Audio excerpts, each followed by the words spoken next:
Espanha, Noruega e República da Irlanda anunciam o reconhecimento do Estado palestino como Estado de fato oficial. O que será que muda com isso, sendo que outros países devem seguir nesse caminho segundo os próprios representantes? Benjamin Netanyahu convoca embaixadores, demonstra insatisfação e anuncia que o futuro de Gaza vai ser por tempo indeterminado com domínio militar de Israel. Itamar Ben-Gvir, com uma resposta a essa medida também dos países da Europa Ocidental, anuncia que ele quer fazer um êxodo de palestinos da faixa de Gaza, falando para israelenses ocuparem a região, e fala mais, dá um pronunciamento muito polêmico envolvendo questões religiosas, com o Domo da Rocha como pano de fundo. A Argentina tem um momento bastante polêmico também, envolvendo manifestações de policiais, principalmente na região de Misiones, próximo ali do Brasil, em uma afronta ao governo Milei. Como que a Patrícia Burrich vai responder a isso? E Peskov, porta-voz do Putin, dá duas respostas polêmicas para a Europa. Primeiro, os chama de ladrões, por conta da política de confisco do lucro dos ativos russos congelados, e fala também em ações drásticas, uma tentativa de conversa nuclear que não avança e com a Rússia considerando uma mudança no sentido geopolítico territorial no Mar Báltico. Sim, aparentemente a Rússia vai querer expandir as suas posições, principalmente próximo do enclave de Kaliningrado e também no Golfo da Finlândia. Se vocês querem entender um pouco mais sobre esses assuntos, e muito mais também sobre geografia, geopolítica, atualidades, política, polêmicas, enfim, tudo para você se manter sempre bem atualizado, já se inscreve no canal, deixa seu like, compartilha esse vídeo, que o professor Ricardo conta muito com a sua ajuda. Belezinha? Pessoal, recado rapidinho aí da parceira do canal. Nesse momento, as suas informações, os seus dados estão em risco. E eu falo com total propriedade porque até pouco tempo atrás, as minhas informações também estavam. Eu não tinha acesso ao VPN, o maior VPN do Brasil, que é o VPN do Surfshark, e eu estava completamente exposto. Então, por exemplo, quero compartilhar uma informação de um equipamento para outro. Cara, algumas pessoas de má índole poderiam ter acesso às minhas informações, já que não era tudo extremamente criptografado. Eu quero, por exemplo, conectar no Wi-Fi público. Pessoas de má fé poderiam ter acesso às minhas informações. Além da questão da segurança, que é essencial do Surfshark e do VPN, você também vai ter acesso a alguns benefícios exclusivos, como, por exemplo, a mudança da sua geolocalização. Então, por exemplo, quero ter acesso a conteúdos exclusivos de streamings que não tem no Brasil, somente nos Estados Unidos. Eu mudo a minha geolocalização e consigo ter acesso a séries, filmes exclusivos, por exemplo, na Netflix dos Estados Unidos. Eu quero, por exemplo, ter acesso a benefícios exclusivos de hotéis, viagens, e vocês sabiam que os valores mudam de acordo com o seu aparelho e com a sua geolocalização. Com o VPN do Surfshark, isso não acontece. Você consegue ter acesso a conteúdos e a promoções exclusivas de acordo com a sua localização. Então, se você quiser ter acesso a esse e vários outros benefícios que o VPN te oferece, pessoal, vou deixar aqui o link na descrição, tá? Usa o meu cupom RICARDO, que você vai ter acesso a um desconto exclusivo e 4 meses extras na sua assinatura.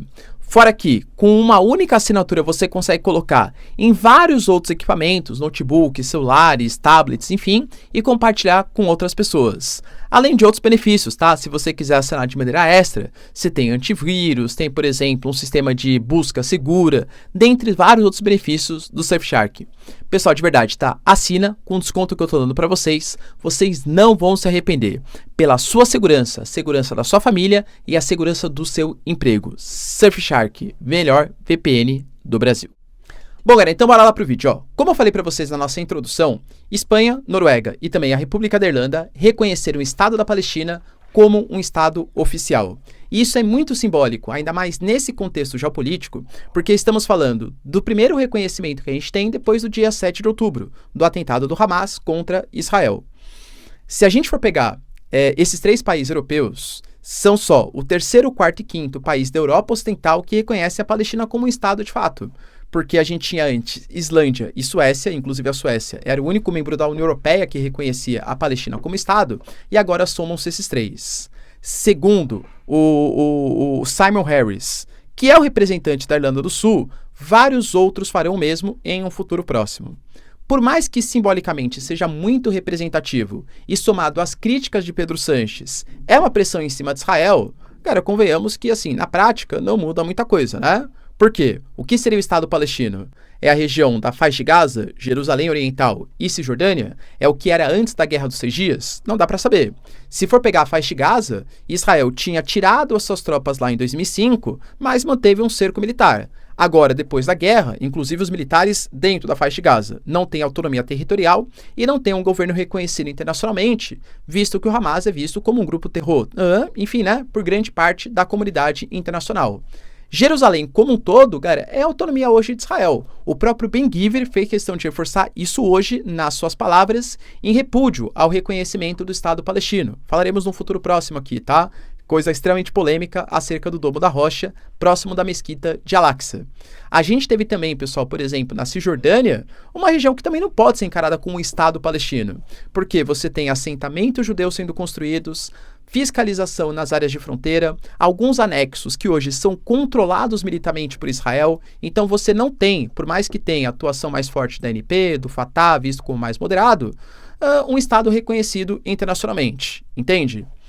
Mas, simbolicamente falando, somado à própria Assembleia da ONU, que também, por 143 votos recentemente, tá, foi favorável à criação de um Estado palestino na ONU, isso não foi aprovado porque tem que passar pelo Conselho de Segurança. E convenhamos, tá, os americanos vetarão a proposta, já estou até adiantando para vocês, mas simbolicamente mostra o peso de um aumento dos grupos, dos países favoráveis à criação de um Estado palestino.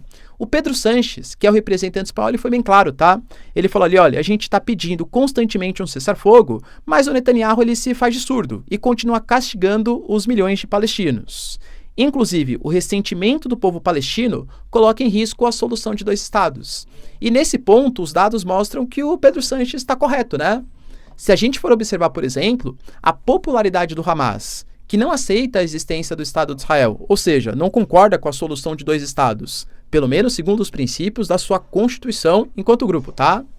É nítido que aumentou a popularidade, seja na Cisjordânia, na faixa de Gaza, por quê? Porque se Israel vem com a luta armada, contra os palestinos que são mais frágeis, fica fácil para o Hamas convencer a população que o Fatah, a ANP, que pede a solução de 2 estados, ou algum tipo de negociação com Israel não daria certo. Tem que vir também por parte da luta armada. Ou seja, simbolicamente é um peso grande contra Israel. Israel, inclusive, sentindo esse peso, o Benjamin Netanyahu, ele convocou os embaixadores e chamou, inclusive, para prestar alguns esclarecimentos para que a Espanha, a Noruega e a República da Irlanda consigam explicar por que as ações foram tomadas.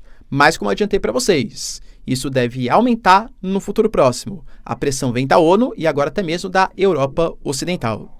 E o Benjamin Netanyahu, percebendo que as ações, a pressão vem crescendo, ele deu também algumas entrevistas polêmicas. Ele deixou bem claro, tá, que o único jeito de Israel não estar ameaçado vai ser fazer com que a faixa de Gaza, que é a região de atuação do Hamas, da Jihad Islâmica e de outros grupos, tenha um domínio de longo prazo militar de Israel. Vai lembrar que isso é inclusive ponto de discordância com Galan, que é o responsável pela defesa de Israel. Por quê? O Galan fala que você estabelecer um domínio militar na faixa de Gaza são muitos gastos, tanto do ponto de vista econômico, e são gastos também do ponto de vista, gasto no sentido, mas é prejuízo no sentido militar. A gente está falando, segundo o Galan, de pelo menos 50 mil militares israelenses que vão ter que ser posicionados na faixa de Gaza para estabelecer um domínio militar daquela região. Mas o Benjamin Netanyahu, pelo menos até o momento, se mostra irredutível, mesmo com as críticas da comunidade internacional e até mesmo do seu ministro da Defesa. Ele deixou bem claro, tá, pessoal, que a única maneira de impedir a volta do terror na faixa de Gaza depois do final da guerra é o estabelecimento desse controle militar. Inclusive ele fala, tá, são 3 propostas.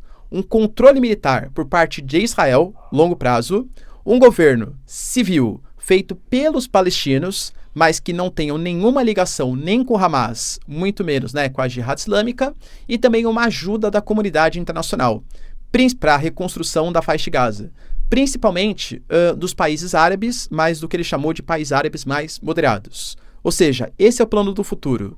Domínio militar de Israel, domínio civil por parte, governo civil dos palestinos sem ligação com o Hamas e ajuda da comunidade internacional. A questão é, galera, de novo, E isso seria um Estado palestino? Um Estado palestino que militarmente é controlado por outro país, por Israel? Isso é autonomia territorial? É claro que não, né? Por isso que eu falo do peso simbólico, mas o peso prático difícil estabelecer algum tipo de medida. E, inclusive, o próprio Itamar Ben-Gvir, que é um ministro super importante, pô, galera, a gente está falando do ministro da Segurança Nacional de Israel. Ele deu declarações polêmicas, coisas que já tinham sido colocadas também pelo Smotrich, responsável pelas finanças do país, que é a ideia de um êxodo em toda a Palestina.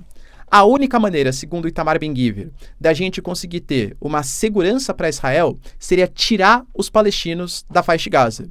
E ele deixou bem claro isso, inclusive colocando que ele ficaria feliz de morar na faixa de Gaza. Ou seja, um deslocamento forçado da população palestina daquelas regiões. Ah, professor, mas Itamar Ben-Gvir não representa exatamente o governo de Israel. E de verdade, galera, creio que não, tá? Mas a gente não vê o Benjamin Netanyahu desautorizando o seu ministro. Até porque ele sabe que ele tá, galera, equilibrado ali, né? Um equilíbrio bem complicado. Para ele conseguir se eleger como primeiro-ministro, ele teve que ter o apoio dessa direita mais extremista, direita mais nacionalista, representada pelo Ben-Gvir e pelo Smotrich, que somam 14 cadeiras no parlamento. Sem essas 14 cadeiras, ele não governa. Se ele não governa, ele pode ser destituído e, inclusive, preso. Quem sabe, tá? Por conta dos escândalos envolvendo o seu nome, entende? Só que, além disso, o Itamar Ben-Gvir ele foi mais longe. Ele deu uma resposta ao reconhecimento que Espanha, República da Irlanda e também a Noruega deram para o Estado palestino. Ele deixou bem claro que isso é um prêmio para o terror, é um prêmio para o Hamas. Quando ele fez essas declarações, o cara é um ministro, nenhuma declaração é à toa, né? Ele fez uma incursão em direção à mesquita de Al-Aqsa e deu o pronunciamento tendo o Domo da Rocha como pano de fundo. Você quer mexer com os brios do povo islâmico? Galera, falar sobre a própria operação, não sei se vocês sabem, tá? No dia 7 de outubro, que aconteceu com o Hamas, com o terror contra a população israelense, foi chamada de Tempestade Al-Aqsa, justamente pelas polêmicas envolvendo, no período de Ramadã, inclusive, o período de orações, tal, incursões militares que Israel fez numa região extremamente sagrada para o povo islâmico. Ah, professor, mas também é sagrado para Israel, para os judeus. Galera, não vou entrar nas questões religiosas aqui, tá? Mas é fato que você gravar um vídeo, um pronunciamento que fala que toda a região da Palestina pertence a Israel, de êxodo de palestinos da faixa de Gaza, tendo o Domo da Rocha, um símbolo extremamente importante, né, para os islâmicos, como pano de fundo, é claro que soa como uma provocação. Inclusive o Hamas falou, tá? Isso é colocar fogo na situação e dificulta, não que o Hamas também seja o bonzinho da história, né, por favor, né, vocês sabem, tá? Mas isso é colocar lenha na fogueira para maiores conflitos entre Israel e Palestina. Ou seja, eu diria que as coisas não estão muito boas para quem pensa na paz na região. Outra questão, pessoal, bem importante, está ligado a manifestações na Argentina. A gente sabe que a Argentina, como política de governo mesmo, vem fazendo cortes sucessivos, né, para tentar estabelecer um superávit primário, e é que nem eu sempre falo para vocês. Do ponto de vista econômico, alguns resultados são surpreendentes, segundo o FMI. A gente teve, por exemplo, a Argentina com 3 meses, aliás, um trimestre consecutivo, galera, de superávit, o que é sensacional, né? Ou seja, você fala um superávit primário, você está gastando menos do que arrecadando, bom, né? Uma economia mais saudável. Você teve um controle da inflação no mês de abril, atingiu 1 dígito, o que é sensacional para os argentinos, que tem mais de 250% no ano, e você teve ali uma redução da taxa de juros, o que também demonstra uma tentativa, né, um controle da inflação e uma tentativa de aquecimento da economia da Argentina. Então são dados muito bons. Mas, ao mesmo tempo, muita gente fala que a inflação só foi controlada porque a população argentina não consome. Tá todo mundo pobre, ninguém compra nada, os produtos caem de preço mesmo. Então, essas medidas que economicamente parecem muito boas estão sendo feitas às custas de redução de serviços, de pagamentos, de investimentos em setores essenciais para a economia e para a sociedade argentina. Já tivemos protestos, por exemplo, greves gerais na Argentina, já tivemos protestos de estudantes, de professores universitários, por conta da falta de investimento no ensino superior do país, e agora na província, que estabelece ali em Misiones, inclusive está próximo do território brasileiro, a gente também teve manifestações de professores que aparentemente conseguiram ali, né, um pequeno reajuste do governo provincial e também manifestações de policiais. E aí que entra o problema, né? Professor, por quê? Policial não tem direito? Claro que tem, tá? Mas a gente fala de se as forças armadas, e policial faz parte, né, claro, das forças de segurança do país. Se eles estão fazendo protesto, se eles estão se juntando aos protestos, independente do motivo que seja, tá? E aí, galera, quem vai combater eles? Entende? Por exemplo, aqui no Brasil é proibido fazer greve, por exemplo, de policiais militares, tá? Por quê, galera? Porque os caras são responsáveis pela segurança. A própria Patrícia Bullrich, né, que foi candidata a presidente da Argentina e hoje é uma das ministras, a ministra da Segurança do governo Milei, falou sobre isso, que os policiais têm que trabalhar 7 dias na semana, 24 horas por dia, em defesa da Argentina e não ficar se manifestando. Tivemos a Patrícia Bullrich convocando as forças de segurança federal para controlar as manifestações. Cara, de verdade, tá? É uma coisa que parece muito mais localizada. Mas por que eu estou compartilhando isso para vocês? Porque mostra uma insatisfação de parte dos servidores públicos, até mesmo chegando em forças policiais, contra o arroxo, contra o corte de verbas. Se isso começar a se espalhar, vocês imaginam, pessoal, uma manifestação, uma rebelião, manifestações gigantescas de forças policiais, vai ter o quê? Vai ter uma guerra civil na Argentina? Não estou falando que está chegando, hein, galera? Tá longe disso, claro, tá? Só estou especulando para vocês o quão perigoso é a manifestação, a paralisação, os piquetes estabelecidos pelas forças policiais. Vamos ver o que isso vai encaminhar. Por enquanto, pessoal, as forças federais conseguiram acabar com as manifestações, pelo menos no momento. E outra notícia, pessoal, que movimentou bastante, está ligado às declarações de Peskov. Para quem não sabe, Peskov é o porta-voz do governo russo, é o porta-voz do Putin. A primeira declaração que ele deu está ligado ao roubo que a Rússia vem sofrendo. Por quê, professor? Eu compartilhei com vocês ontem uma notícia importante do Parlamento da União Europeia, que aprovou uma polêmica lei. A gente sabe que desde que começou a guerra Rússia e Ucrânia, uma série de ativos russos eles foram congelados, como uma espécie de sanção. Só que esses ativos russos congelados, a gente fala na casa de bilhões ali, né, de euros, de dólares, tal, de investimentos internacionais, do governo russo, de oligarcas, empresários, todo mundo, né, ligado à Rússia aí, e empresas, inclusive, também tiveram seus ativos, seus bens congelados. Só que eles estavam investindo, e isso vai dando alguns certos rendimentos. O que a União Europeia aprovou é que os rendimentos, os lucros auferidos desses investimentos, os ativos russos congelados, poderiam ser repassados para a Ucrânia. E a gente fala, pessoal, de 3 bilhões em um semestre. Pô, um valor importante, é um valor significativo. Eu analisei com vocês que isso pode gerar uma insegurança fiscal, uma insegurança jurídica, por exemplo, para a União Europeia e para os Estados Unidos, que também está pleiteando tomar essas medidas. Eu não estou analisando a questão moral e ética da coisa. Eu estou analisando a questão jurídica. Imagina, por exemplo, né, foi o exemplo que eu dei para vocês. Eu, por exemplo, sou brasileiro. Aí o Brasil, sei lá, tá tratando mal os povos indígenas, os povos quilombolas e a Amazônia brasileira. E aí o mundo resolve sancionar o Brasil, sabe? Estados Unidos e União Europeia. Aí os ativos, não só do governo brasileiro, mas de empresas brasileiras e de pessoas físicas do Brasil, ativos internacionais, dolarizados, invisto, sei lá, em vários lugares do mundo, eles vão ficar congelados. E aí eu talvez nem concorde com a política do governo brasileiro, com a política ambiental, com a política de defesa dos povos indígenas, quilombolas, mas eu vou ser afetado porque eu estou no Brasil. Cara, será que eu, ou os argentinos, ou os paraguaios, os bolivianos, enfim, vão sentir confiança e colocar o dinheiro nos Estados Unidos e na Europeia, sabendo que eles podem fazer isso a qualquer momento? Entende? Então, juridicamente, pode acelerar até mesmo a desdolarização da economia mundial. E, inclusive, o Peskov falou sobre isso. Ele falou que estão nos roubando. O que a União Europeia fez foi um roubo em relação aos ativos russos. Claro que ele vai pegar mais na parte da moral e ética, e talvez aí você, galera, nem concorde, né? A Rússia invadiu, então a Ucrânia tem que ser construída com o dinheiro da Rússia. Mas fazendo isso com bens e ativos russos, não sei se é o melhor caminho para a própria economia da União Europeia. Mas mais polêmico do que isso, foi uma declaração do Peskov em relação ao Mar Báltico. Para quem não sabe, o Mar Báltico é uma região que se estabelece ali no norte, né, porção setentrional do continente europeu, e que recentemente, com a entrada da Finlândia e da Suécia na OTAN, fechou-se praticamente um mar da NATO, um mar da OTAN. O que a gente tem são algumas ilhas ali no Golfo da Finlândia e também o enclave de Kaliningrado como territórios russos. E militarmente falando, é uma região super relevante, cara, super importante. E a Rússia é óbvio que se sentiu acuada. Só a entrada, por exemplo, da Finlândia aumenta em mais de 1.000 quilômetros a fronteira da OTAN com a Rússia. A Suécia fala, por exemplo, em estabelecimento de tropas da OTAN em uma possível dissuasão em relação à Rússia. Inclusive, talvez até mesmo, cara, tropas, equipamentos nucleares, quem sabe, entende? Então, hoje, o Mar Báltico, que é super estratégico, está dominado pela OTAN. E o Peskov, percebendo isso, falou que o Ministério da Defesa russo está analisando as coordenadas geográficas para mudar algumas geolocalizações. Como assim, professor?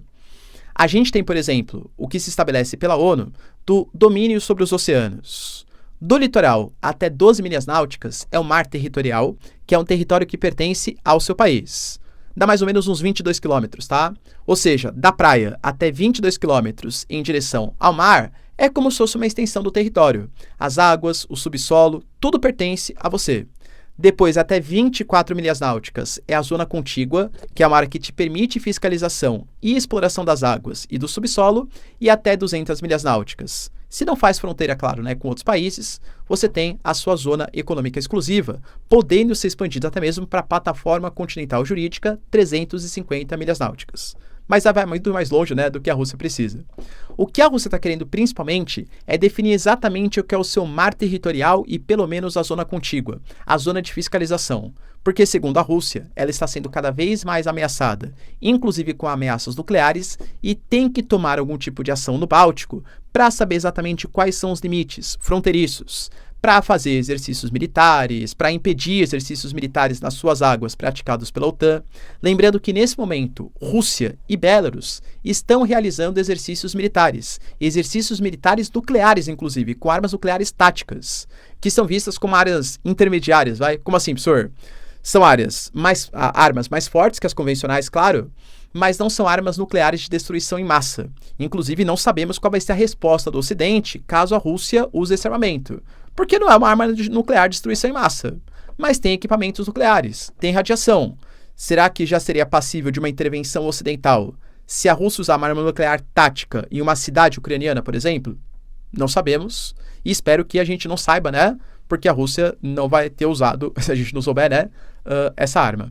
Mas é fato, pessoal, que o Báltico, segundo o próprio Peskov, tá, vem aumentando a retórica nuclear e por isso a Rússia vai ter que tomar algum tipo de ação para domínio das águas e daquele espaço tão significativo do ponto de vista geopolítico. E enquanto eu gravava para vocês, a Rússia ela deletou essa proposta, pelo menos oficialmente, muito possivelmente temendo algum tipo de reação mais forte da OTAN. Isso não quer dizer que a Rússia tenha abandonado essa ideia, vamos deixar bem claro. Belezinha, pessoal? Deu para entender os principais acontecimentos? Se vocês curtiram o vídeo, então, já deixa o like, se inscreve no canal. Tamo junto, beijos, abraços e tchau, tchau.